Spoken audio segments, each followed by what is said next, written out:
Hello and welcome to all of you guys, this is Ashish Shrivastava. Computer for everyone channel पर आपका बहुत बहुत स्वागत। दोस्तों, एक्सेल लर्निंग सीरीज में आज हम लोग लेक्चर नंबर 3 देख रहे हैं। इसके पहले ऑलरेडी 2 लेक्चर अपलोड किए जा चुके हैं, तो चलिए शुरू करते हैं और कुछ नई चीज सीखने की कोशिश करते हैं। तो इसके पहले के लेक्चर में हमने conditional formatting, format as a table, cell styles, ये सारी चीजें डिस्कस कर लिया हुआ था।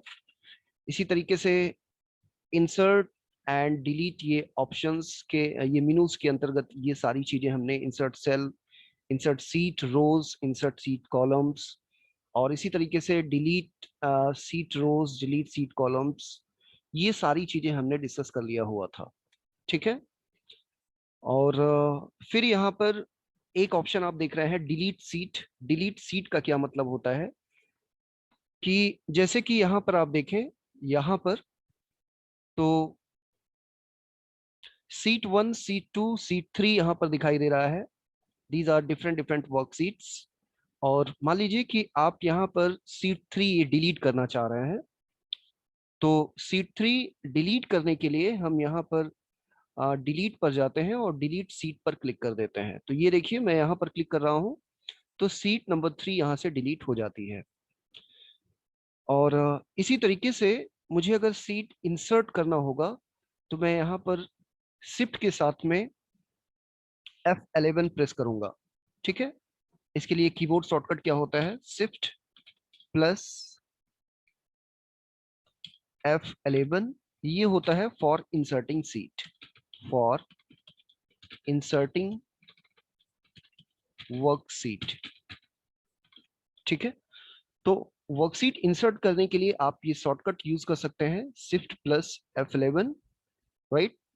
और डिलीशन के लिए जो वर्कशीट डिलीट करना होगा उसको आप सेलेक्ट करिए। जैसे कि यहाँ पर सीट नंबर 2 मुझे डिलीट करना है, तो सीट नंबर 2 पर क्लिक करें और फिर आप यहाँ से डिलीट पर जाइए, डिलीट सीट पर क्लिक कर दीजिए। अच्छा, सीट डिलीट करने के लिए आप ऐसा भी कर सकते हैं कि सीट नंबर, उस सीट पर जाएं और राइट क्लिक करें और फिर आप यहाँ पर देखें तो ये देखिए डिलीट का ऑप्शन आ रहा है, और यहाँ से भी आप क्लिक कर देंगे तो ये वर्कशीट डिलीट हो जाएगी। इसी तरीके से अगर आपको वर्कशीट में रिनेम करना है या नाम चेंज करना है वर्कशीट का, जैसे कि यहाँ पर सीट 1 आ रहा है और मुझे यहाँ पर जनवरी लिखना है, तो मैं यहाँ पर राइट क्लिक करता हूँ और ये देखिए राइट क्लिक मैंने यहाँ पर किया और रिनेम पर क्लिक कर दीजिए और फिर यहाँ पर जनवरी पर क्लिक कर दीजिए। ठीक है। तो कुछ इस तरीके से, तो यहाँ पर नेम ऑफ वर्कशीट चेंज हो जाएगा। फिर जैसे इसी तरीके से मुझे यहाँ पर सीट 4 लिखा हुआ है, यहाँ पर मुझे रिनेम करना है फरवरी, तो मैं यहाँ पर राइट क्लिक करूंगा और फिर यहाँ पर रिनेम पर क्लिक कर दूंगा और ये देखिए यहाँ पर फरवरी नाम से ये चेंज हो जाएगा। तो इस तरीके से आप यहाँ पर रिनेमिंग भी कर सकते हैं। ठीक है। ओके, आगे बढ़ते हैं। फिर यहाँ पर देखें ऑटो सम। ऑटो सम ऑप्शन के अंतर्गत कुछ यहाँ पर फार्मूलेज दिए गए हैं, फार्मूलाज दिया गया है, जैसे कि सम, एवरेज, काउंट नंबर, मैक्स, मिन। तो ये फार्मूला एक्सेल में कैसे यूज किया जाता है, आइए समझते हैं। सबसे पहले यहाँ पर हम लोग डिस्कस करेंगे सम फंक्शन के बारे में।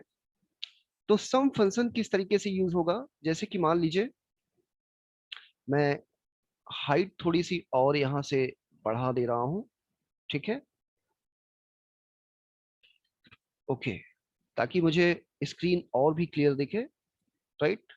सपोज दैट कि यहाँ पर कुछ नंबर्स हैं, 10, 20, 30 एंड 40, राइट।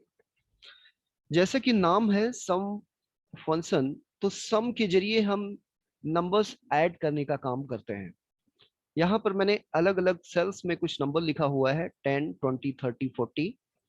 और सपोज दैट कि मुझे ये नंबर यहाँ पर इस सेल में ऐड करना है, तो इसके लिए मुझे फार्मूला मैं जो यूज करूंगा वो कैसे यूज करूंगा। पहला तरीका तो ये है कि आप कुछ इस तरीके से स्टार्टिंग से लेकर लास्ट तक और एक एक्स्ट्रा यहाँ पर सेल इस तरीके से सेलेक्ट कर लें और उसके बाद ऑटो सम पर जाइए और यहाँ पर सम फंक्शन पर क्लिक कर दीजिए। तो ये देखिए यहाँ पर एडिशन ऑफ दीज वैल्यूज, मतलब 10 प्लस 20 प्लस 30 एंड 40, तो यहाँ पर आपको रिजल्ट मिल जाएगा, को दिखाई दे रहा होगा। तो यहाँ पर हमें रिजल्ट मिल जाएगा। दूसरा तरीका क्या है कि मैं यहाँ पर फार्मूला खुद से लिखता हूँ। अभी तो जो मैंने फार्मूला यूज किया वो ऑलरेडी बना बनाया फार्मूला था, कि मैं सबसे पहले यहाँ पर रेंज पूरी सेलेक्ट करता हूँ, जैसे कि स्टार्टिंग से लेकर लास्ट तक, और एक सेल एक्स्ट्रा सेलेक्ट कर लीजिए और यहाँ पर जाइए ऑटो सम पर और यहाँ पर सम पर क्लिक कर दीजिए। तो ये स्टार्टिंग से लेकर लास्ट तक जितनी भी वैल्यूज होंगी वो ऐड हो जाएंगी। अगर ये फार्मूला मुझे मैनुअल तरीके से लिखना हो तो आप कैसे लिखेंगे? सपोज दैट कि हमें यहाँ पर एडिशन चाहिए, यहाँ पर सम कैलकुलेट करना है, तो मैं सबसे पहले यहाँ पर लिखूंगा सम, सॉरी, इक्वल टू। ठीक है, सबसे पहले मैंने यहाँ पर लिख दिया इक्वल टू। ओके, और फिर मैं यहाँ पर लिखूंगा name of function. Name of function यहाँ पर क्या है? सम। तो फिर मैं यहाँ पर ब्रैकेट लगाता हूँ और वैल्यूज जो मैं कैलकुलेट करना चाहता हूँ वो कहाँ से कहाँ तक, तो ये देखिए इस पॉइंट से लेके इस पॉइंट तक, राइट? मतलब E3 से लेकर E6 तक, और इंटर कर दीजिए, ब्रैकेट बंद कर दीजिए और इंटर कर दीजिए। तो ये देखिए यहाँ पर मुझे रिजल्ट मिल जाएगा। इसी तरीके से मान लीजिए कि मैं यहाँ पर सम कैलकुलेट करना चाह रहा हूँ।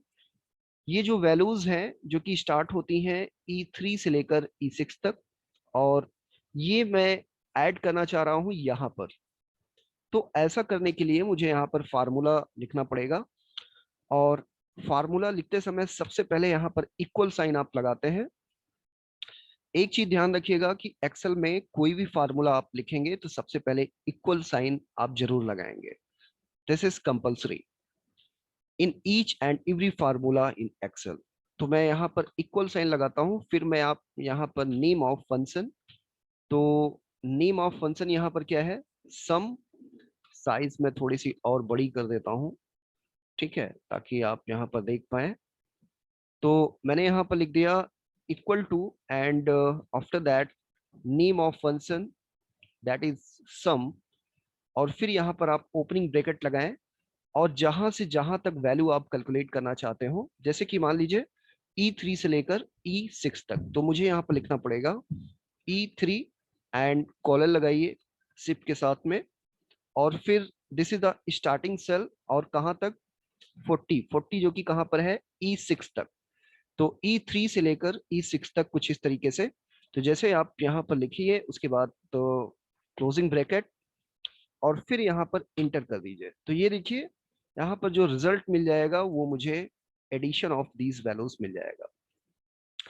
ये काम आप ऐसे भी कर सकते हैं, जैसे कि सपोज दैट मैं यहाँ पर लिखता हूँ इक्वल टू सम और ओपनिंग ब्रैकेट, और फिर आप यहाँ से लेके यहाँ तक ऐसे सेलेक्ट कर दीजिए कुछ इस तरीके से, स्टार्टिंग से लेके लास्ट तक, और फिर ब्रैकेट बंद कर दीजिए और इंटर कर दीजिए।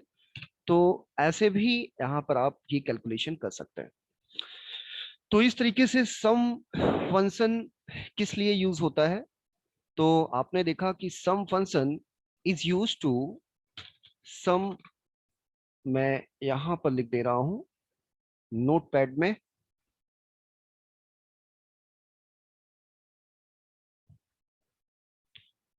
और आप लोग भी इसको नोट करते चलिएगा, ठीक है, ताकि आपको नोट्स बनाने में इजी हो। तो सम function is used to calculate the sum of the numbers in the given range of cells। ठीक है, sum function is used to calculate the sum of numbers in the given range of cell। इसी तरीके से next function देखते हैं, that is average function. Average function जैसे कि आप यहाँ पर आपने देखा कि सम फंक्शन से सम कैलकुलेट होता है, उसी तरीके से एवरेज फंक्शन से एवरेज कैलकुलेट होता है। ठीक है, तो मैं नोट्स यहाँ पर दे दे रहा हूँ कि एवरेज फंक्शन किस लिए यूज होता है, इसको लिख लीजिएगा, AVERAGE, एवरेज फंक्शन। ठीक है, is used to calculate the average of the given average of the numbers in the given range of cells। ठीक है, जिस तरीके से सम फंक्शन सम कैलकुलेट करने के लिए यूज होता है, उसी तरीके से एवरेज फंक्शन के जरिए आप एवरेज कैलकुलेट कर सकते हैं, लेकिन कैसे, चलिए देखते हैं। तो सपोज दैट कि यहां पर कुछ नंबर्स है जैसे कि 5,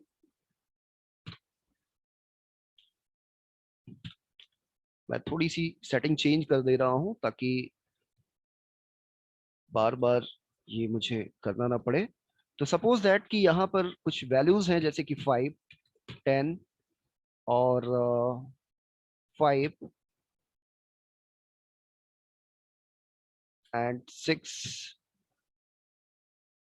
एंड 2।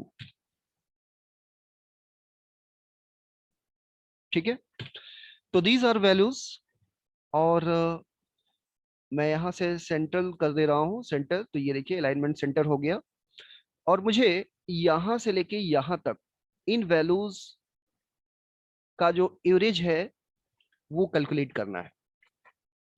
तो एवरेज कैलकुलेशन कैसे होगा, आपको पता है कि एवरेज कैलकुलेट करने के लिए सबसे पहले ये वैल्यू सम होती हैं, और फिर डिवाइड कर दिया जाता है टोटल नंबर से। तो टोटल नंबर कितना है, 1 2 3 4 5।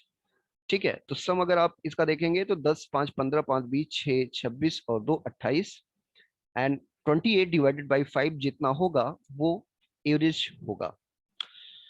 तो ये चीज मैं एक्सेल में फार्मूला से भी कर सकता हूं। तो ये देखिए एवरेज फार्मूला से या एवरेज फंक्शन से, तो ये चीज होगा कैसे। तो अगर आप इसको डायरेक्टली ऐसे करना चाहते हैं तो आप सबसे पहले स्टार्टिंग से लेकर एंड तक ऐसे सिलेक्ट करिए, और एक एक्स्ट्रा सेल यहाँ पर सेलेक्ट कर लीजिए। तो ये देखिए एक्स्ट्रा सेल मैंने सेलेक्ट कर दिया जहां पर रिजल्ट कैलकुलेट होगा। फिर मैं यहाँ पर एवरेज पर क्लिक कर देता हूं, तो ये देखिए यहाँ पर एवरेज कैलकुलेट हो गया 5.6। ठीक है, अच्छा, अगर मुझे ये काम ऐसे डायरेक्टली ना करके फार्मूला लिखकर करना पड़े, तो वो चीज मैं कैसे करूंगा। सपोज दैट कि मैं मैनुअल तरीके से फार्मूला यहाँ पर लिखना चाहता हूँ, और मैं एवरेज यहाँ पर कैलकुलेट करना चाहता हूँ। तो मैं यहाँ पर लिखूंगा इक्वल टू AVERAGE, एवरेज, और फिर ओपनिंग ब्रैकेट, और स्टार्टिंग सेल एड्रेस कितना है, E2। देखिए 5 जहां पर है, 5 कहां पर है, E2 पर है। तो E2 एंड कॉलन, फिर यहाँ पर लास्ट नंबर कहाँ पर है, E6 में, तो यहाँ पर E6 कर दीजिए और ब्रैकेट बंद कर दीजिए। तो ये देखिए यहाँ पर 5.6 एवरेज कैलकुलेट हो जाएगा, राइट। तो इस तरीके से आप यहाँ पर एवरेज कैलकुलेशन कर सकते हैं। फिर यहाँ पर next formula function count number. Count number का क्या मतलब होता है, काउंट नंबर एक ऐसा फंक्शन होता है जिसके जरिए आप किसी पर्टिकुलर रेंज में टोटल नंबर कितने हैं वो चीज काउंट कर सकते हैं। ठीक है, तो इसके लिए हम यहाँ पर यूज करते हैं काउंट फंक्शन। ठीक है, इसको लिख लीजिएगा, is use to calculate the total number of the given range of cells. ठीक है, is use to calculate the total number in the, यहाँ पर ऑफ की जगह बजाय इन लगा दीजिए, in the given range of cell. तो गिवन रेंज ऑफ सेल जैसे कि मान लीजिए कि यहाँ पर मैं कुछ नंबर्स लिखता हूँ जैसे कि 2 6, ठीक है, और 4 5 3 1 9। तो आप देखिए कि यहां से लेके यहां तक टोटल कितने नंबर्स हैं। तो आप देखेंगे तो 1 2 3 4 5 6 7, तो यहां से लेके यहां तक टोटल 7 नंबर है।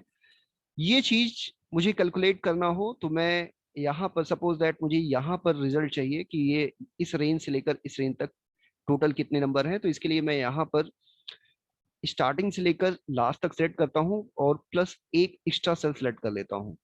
और फिर मैं यहाँ पर काउंट नंबर पर जाऊंगा। तो ये देखिए मैंने यहाँ पर इस पर क्लिक किया काउंट नंबर पर। तो जैसे ही मैंने यहाँ पर क्लिक किया ये देखिए 7 यहाँ पर रिजल्ट मुझे दिखाई दे रहा है।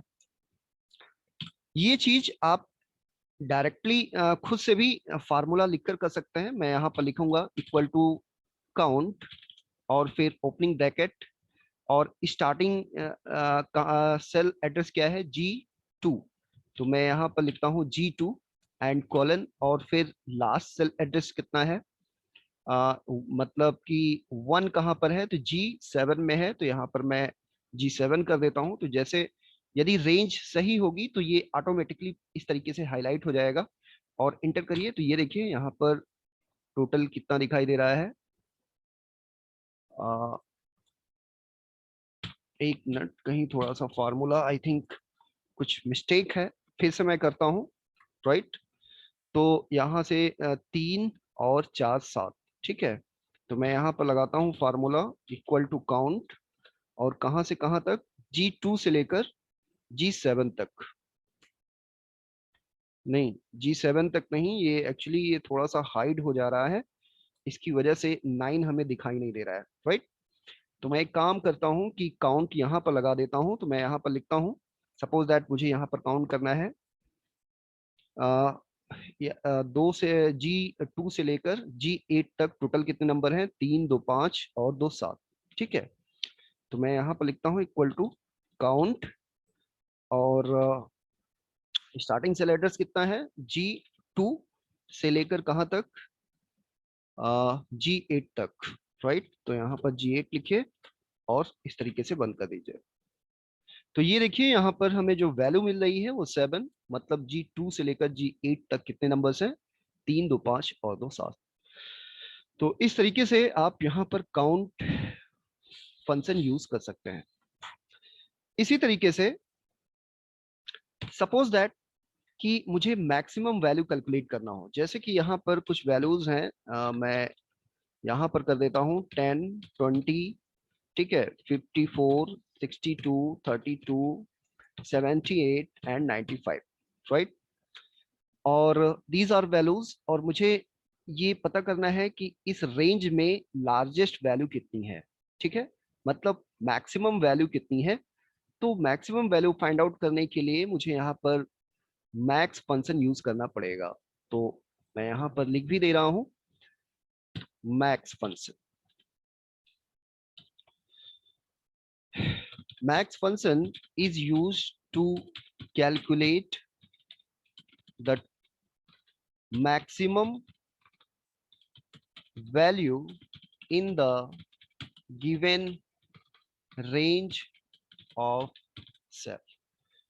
Max function is used to calculate the maximum value in the given range of cell. मतलब कि इस गिवन रेंज में जो मैक्सिमम वैल्यू है वो चीज कैसे फाइंड आउट होगी। तो वो चीज अगर आप चाहें तो सबसे पहले आप स्टार्टिंग से लेकर लास्ट तक यहाँ पर सिलेक्ट करिए, एक एक्स्ट्रा सेल सेलेक्ट कर लीजिए और फिर यहाँ पर आप जाएं और मैक्स पर क्लिक कर दीजिए। तो ये देखिए अब यहाँ पर आपको जो रिजल्ट मिल रहा है वो 95, क्योंकि इस रेंज में जो सबसे मैक्सिमम वैल्यू है वो 95 है। अगर मैं जहाँ पर 10 लिखा हुआ है यहाँ पर 110 कर देता हूँ, तो अब देखिए चूंकि फार्मूला लगा हुआ है इसलिए अब इस रेंज में मैक्सिमम वैल्यू 110 हो गई। राइट, अगर आप चाहें तो ये काम खुद से भी फार्मूला लिखकर कर सकते हैं। तो मैं यहाँ पर लिखता हूँ इक्वल टू मैक्स। देखिए फार्मूले में मुझे यहाँ तक करना पड़ेगा J2 से लेकर और J8 तक। तो मैं यहाँ पर लिखता हूँ इक्वल टू मैक्स और ब्रैकेट लगाइए J2 कोलन J8। राइट, तो ये देखिए रेंज सिलेक्ट हो जाएगी और इंटर करें तो यहाँ पर देखें तो मैक्सिमम जो वैल्यू है वो हमें दिखाई दे रही है। इसी तरीके से अगर मुझे मिनिमम वैल्यू फाइंड आउट करना हो कि इस रेंज में मिनिमम वैल्यू कौन सी है, तो मैं इसके लिए यहाँ पर मिन फंक्शन यूज करूंगा। मिन फंक्शन किस तरीके से यूज होगा, तो मैं यहाँ पर लिखूंगा इक्वल टू मिन और ब्रैकेट, और रेंज कहाँ से लेके कहाँ तक है, J2 से लेकर J8 तक, इस तरीके से सिलेक्ट करें और ब्रैकेट बंद कर दीजिए। तो ये एक रेंज आपने यहाँ पर स्पेसिफाई कर दिया J2 से लेकर J8 तक, और इस रेंज में जो मिनिमम वैल्यू होगी वो फाइंड हो जाएगी। तो यहाँ पर देखें तो मिनिमम वैल्यू इस रेंज में कितनी है, 20, तो 20 यहाँ पर आपको मिल जाएगा। तो जिस तरीके से आपने मैक्स फंक्शन यूज किया, उसी तरीके से आप यहाँ पर इक्वल टू या मिन फंक्शन भी यूज कर सकते हैं मिनिमम वैल्यू कैलकुलेट करने के लिए इन द गिवन रेंज ऑफ सब। ओके गाइस, तो आज ये सारे फंक्शंस हमने देखा कि किस तरीके से कैसे होते हैं, कैसे यूज होते हैं, राइट। अब इसके आगे के जो कंटेंट्स हैं वो हम लोग नेक्स्ट वीडियो में लेक्चर करें, नेक्स्ट वीडियो लेक्चर में डिस्कस करेंगे, क्योंकि अब वीडियो थोड़ा सा ज़्यादा कंटेंट्स होने पे बड़ा हो जाता है, राइट, और अपलोडिंग में प्रॉब्लम होती है। तो आज के लिए इतना ही करते हैं, और इसके आगे हम लोग नेक्स्ट वीडियो में डिस्कस करेंगे। तब तक के लिए धन्यवाद।